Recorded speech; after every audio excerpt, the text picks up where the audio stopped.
STOL aircraft are changing aviation, making runways almost optional with extreme short takeoff and landing capabilities built for anywhere operations.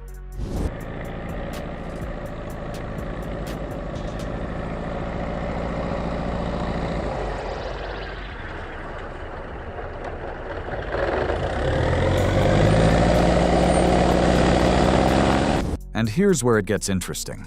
Most people think planes need long, perfect runways to even move. That's not true. STOL, short takeoff and landing, is exactly what it sounds like. Aircraft built to get airborne fast, and land even faster. We're talking distances so short, it almost feels unreal. Now think about this. Unprepared runways. That's not an airport. That's dirt, grass, snow, maybe even a rough patch between mountains. These planes don't wait for infrastructure. They just go. The secret starts with something called stall speed. The slower a plane can fly without falling out of the sky, the easier it is to lift off quickly. STOL planes are designed to stay stable even at very low speeds, and that's a game changer. But that's only half of it.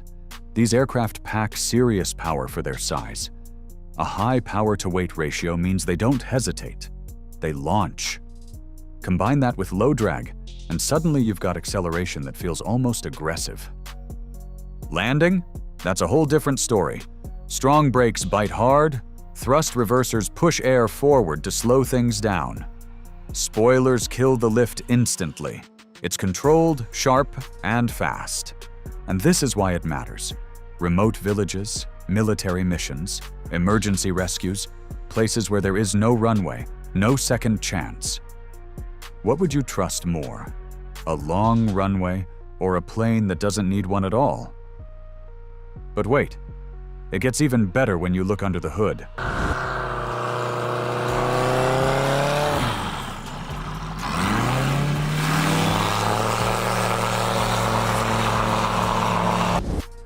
STOL aircraft aren't just small planes. They're engineered differently from the ground up. Every inch is built for one thing: getting in and out fast. It starts with a lift. These planes generate lift at ridiculously low speeds. Special wing designs, high wings, large flaps, leading-edge slats, grab the air harder, almost like they're refusing to stay on the ground. And you can actually feel it. The moment power kicks in, the plane doesn't roll forever. It just lifts. Then comes weight, or rather, the lack of it. Carbon fiber, aluminum, light but strong materials that strip away every unnecessary kilo. Less weight means less runway needed. Simple, but powerful. Now add engine performance into the mix. These aircraft are built with engines that punch above their weight. Quick throttle response, rapid acceleration, no delay, no hesitation. And here's the part most people don't notice: control. During landing, everything works together. Flaps slow you down. Spoilers drop lift. Brakes grip instantly. The aircraft doesn't float. It plants itself exactly where the pilot wants. Just when you think that's enough, it all happens in seconds. Wait, you're watching right now, but not subscribed to the channel. Go ahead and smash that subscribe button so we can move on with the video. You did. Okay, cool. Now back to the video.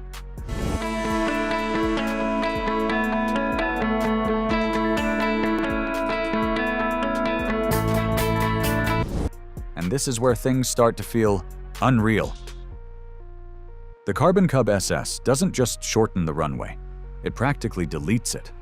We're talking about a takeoff roll of around 50 feet and landing at roughly 90 feet. That's not a runway. That's a backyard. It's inspired by the classic Piper Cub, but this version is lighter, sharper, and way more aggressive. Built with carbon fiber, it strips weight wherever possible, and you can feel that the moment it moves. Then comes the engine. A 180 horsepower punch in a tiny frame. Hit the throttle and it doesn't roll. It jumps. The climb rate is insane, shooting up like it's trying to escape gravity itself. This part blew my mind. This isn't just a plane for airports. It's for fields, trails, places you wouldn't even think were possible. But wait, it gets even more precise. The Slepcev Storch, coming out of Serbia, is built with one thing in mind: absolute control at low speeds. It takes off in about 126 feet and lands in just 110 feet. But those numbers don't even tell the full story. This aircraft is all about stability. The high-wing design gives it that natural balance, while the lightweight fabric-covered structure keeps it responsive, almost delicate in the air. And here's the key: it doesn't rush. It flies slow, really slow, but never loses control. That's what makes it dangerous in the best way possible. Pilots can ease it into tight spots where most aircraft wouldn't even try. It feels less like flying fast, and more like floating exactly where you want.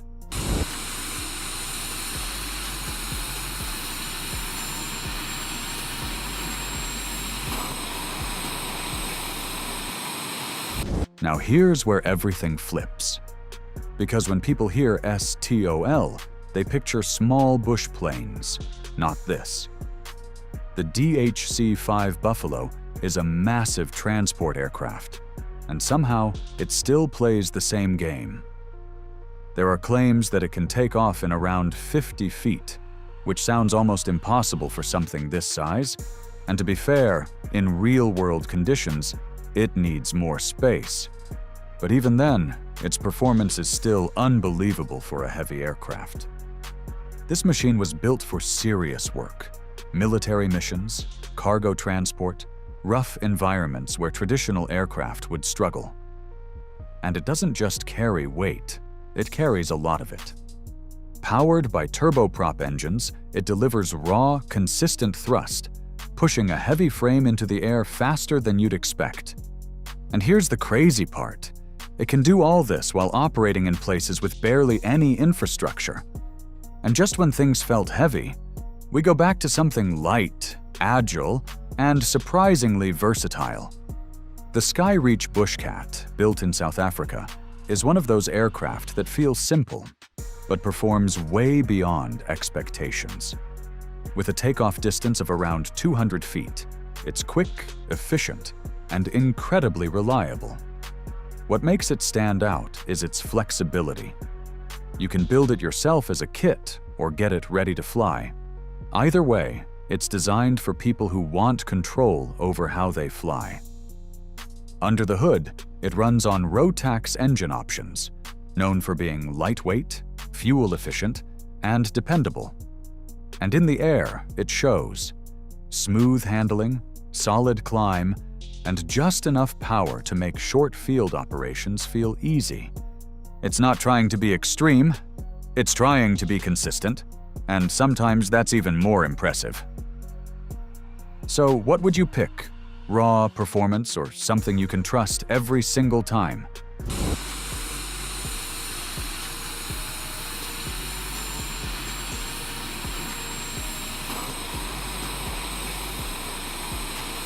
Now this one feels different, because it's built by people who actually want to fly it. The Javelin V6 STOL is a home-built aircraft, but don't let that fool you. It takes off in about 150 feet and lands in around 300 feet, delivering serious short-field performance. The structure is raw and tough, steel tubing wrapped in fabric. Nothing fancy, just a strong, reliable design that gets the job done. But here's where it stands out: payload. This aircraft isn't just about getting off the ground quickly, it's about carrying more while doing it. Pilots, passengers, gear, it handles the load without losing its edge. And when you think about it, that's what makes it special. It's not factory perfection, it's personal engineering. So imagine this: building your own plane, and then taking off from a strip shorter than a football field. Would you try it? And here's where versatility takes over. The RAND's S-21 Outbound isn't the shortest takeoff machine here, needing around 325 feet. But that's not the point. This aircraft is built to do everything well: Made from aluminum, it's solid, clean, and built for durability without adding unnecessary weight. You can feel that balance the moment it lifts. Stable, controlled, but still quick enough to handle short fields. And yes, it's a kit aircraft, meaning you can build it yourself, piece by piece. That alone changes how you connect with it. But what really stands out is speed. Compared to most STOL planes, this one moves. Fast enough for cross-country trips, yet still capable of getting in and out of tighter spaces when needed. It's not extreme in one area, it's good at everything. So here's the question. Would you go all in on STOL or pick something that does it all? Now this one feels like a true workhorse. The Aviat Husky is built for real-world missions, not just performance stats. With a takeoff distance of around 200 feet, it's quick. But what matters more is what it does after takeoff. This is a utility aircraft through and through. Observation, patrol, remote access, you name it. The high-wing design gives incredible visibility, almost like you're hovering over the ground. And when it climbs strong. That engine pulls hard, giving it the ability to reach altitude fast, even in rough conditions. Pair that with a long range, and suddenly it's not just a short field aircraft. It's a long-distance operator too. It's the kind of plane that shows up, does the job, and doesn't complain. But wait, this one brings something different into the mix. The Murphy Radical, straight out of Canada, isn't just about STOL, it's about flexibility. With a takeoff distance of around 400 feet, it's not the shortest, but it makes up for it in how much it can do. Inside, it feels practical.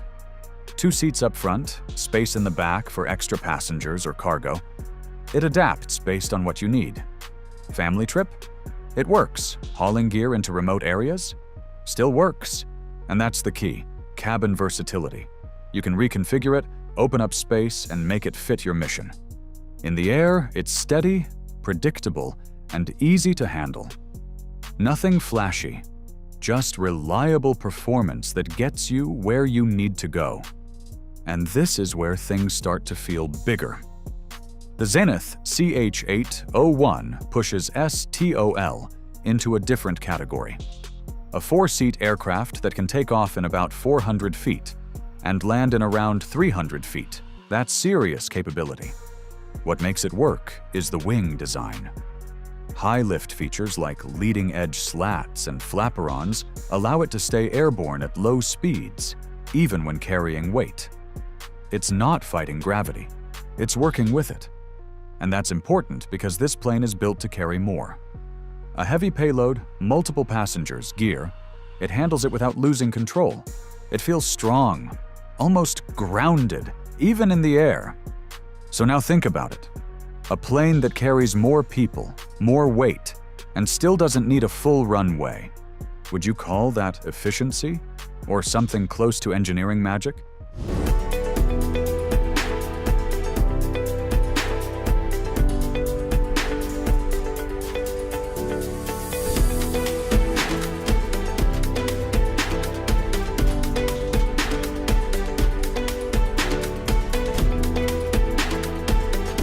And just when you think you've seen it all, this one brings it back to pure efficiency. The Bearhawk LSA is light, simple, and brutally effective. With a takeoff distance of around 120 feet and landing in just 130 feet, it gets in and out faster than most. It's built for those who want control, not just in the air, but in the build itself. This is an amateur-built aircraft, meaning you can actually put it together on your own. But don't mistake simplicity for weakness. It's balanced, smooth in flight, responsive on controls, and efficient enough to handle short field operations without stress. Everything about it feels intentional. Nothing wasted, nothing overdone. And this is where things get extreme. The Just Aircraft SuperSTOL isn't built for airports. It's built for places where landing shouldn't even be possible. We're talking under 150 feet for takeoff and landing, sometimes even less depending on conditions. Rough terrain? Rocks, grass, uneven ground. It doesn't care. That's exactly what it's designed for. What makes it even crazier is the foldable wings. You can land, fold it up, and move it like it's not even a plane anymore. This is pure bush flying energy. No limits, no rules, just you, the aircraft, and wherever you decide to go. Now here's a machine that mixes power with practicality. The MAL M5 is a 4-seat utility aircraft that somehow manages around 50 feet for both takeoff and landing. That's insane for something this capable. It's powered by a strong engine that doesn't hesitate. Push it, and it responds instantly, lifting a full load without struggling. And that's the beauty of it. This isn't just a STOL plane, it's a multi-purpose tool. Carry passengers, haul cargo, operate in remote areas. It adapts to whatever you need. It feels less like a plane, and more like a solution to any flying problem. So what would you use it for first?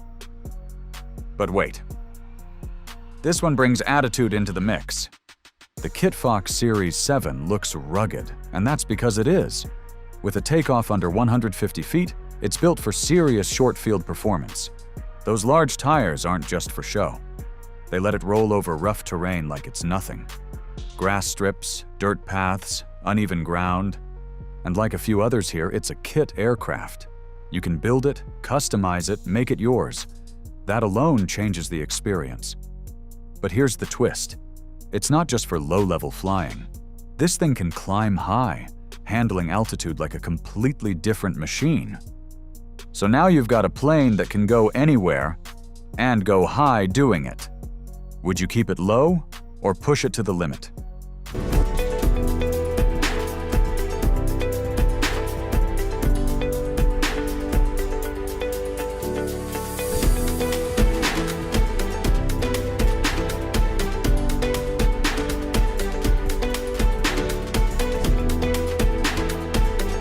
And just when you think STOL is all about small planes, this shows up.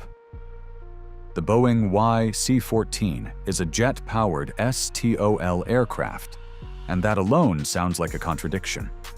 Jets aren't supposed to be good at short takeoffs, but this one changed the rules.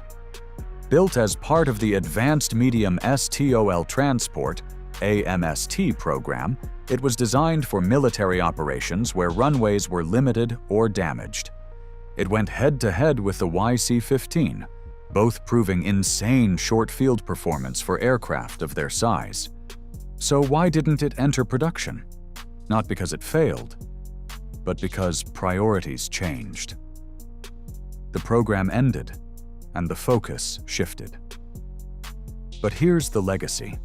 Everything learned here helped shape the C-17 Globemaster III, one of the most capable military transports today. So even in failure, it still changed aviation. Now step back and look at the bigger picture.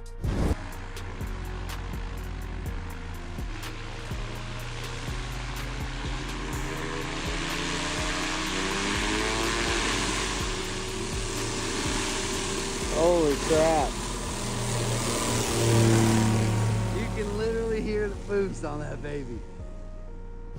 On one side, you've got small bush planes, light, aggressive, landing almost anywhere. On the other hand, massive military aircraft are doing the same thing, but carrying tons of weight. Civilian use focuses on freedom, remote access, adventure, flexibility. Military use? It's survival, strategy, precision.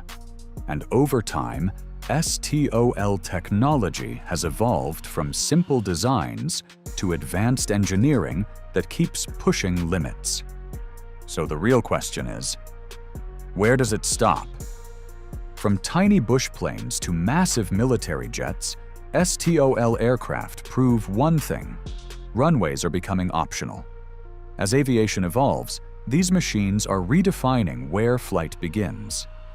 The future isn't just in the sky, it's anywhere you can land or take off.